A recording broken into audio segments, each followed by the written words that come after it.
4 na buwan bago ang Hatol ng Bayan 2025, nanawagan ang ilang kongresista para sa maayos, malinis at ligtas na eleksyon sa bansa.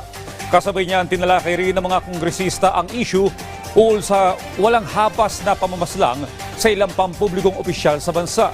Yan ang ulat ni Mel Ales Moras. Maayos, malinis at ligtas na Hatol ng Bayan 2025. Yan ang ipinanawagan ni House Senior Deputy Speaker Aurelio Dong Gonzales Jr. ukol sa nalalapit na 2025 midterm elections sa Pilipinas. Sa pagpapatuloy ng pagdinig ng House Committee on Public Order and Safety, naungkat kasi ang walang habas na pamamaslang sa ilang pampublikong opisyal sa bansa. Gate ni Gonzales, dapat ay mawakasan na ito. Sa darating na halalan, umaasa siyang wala na ring maiulat na matitinding karahasan. Sana po walang dugong tumulo, walang mamamatay.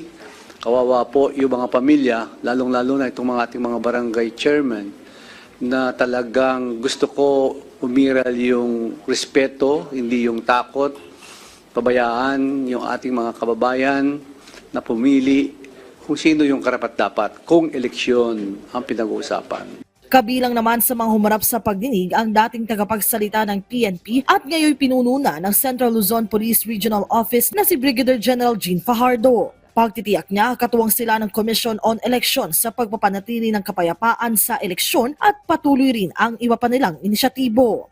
Meron na rin pong utos ang ating Chief PNP and this is already cascaded sa ating mga provincial directors po na mag-designate po ng mga official focal person po doon sa mga magkakalaban po dito sa nalalapit po na eleksyon para maglagay po tayo ng mga pulis na kahit paano po kung may concern po ang both parties po ay madali po nating maaaksyonan po. Sa plenary session naman ng Kamara, may kapareho ring panawagan ang isa pang mambabatas ukol sa nalalapit na botohan.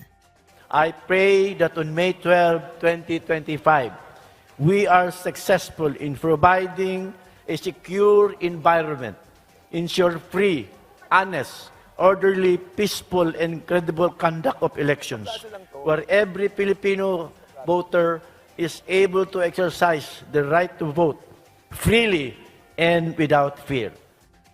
Ang iba pang pagdinig dito sa Kamara tuloy-tuloy rin. Ngayong Martes, muling aarangkada ang talakayan ng House Quad Committee ukol sa illegal drugs, illegal focus at umano'y extrajudicial killings noong nagdaang administrasyon.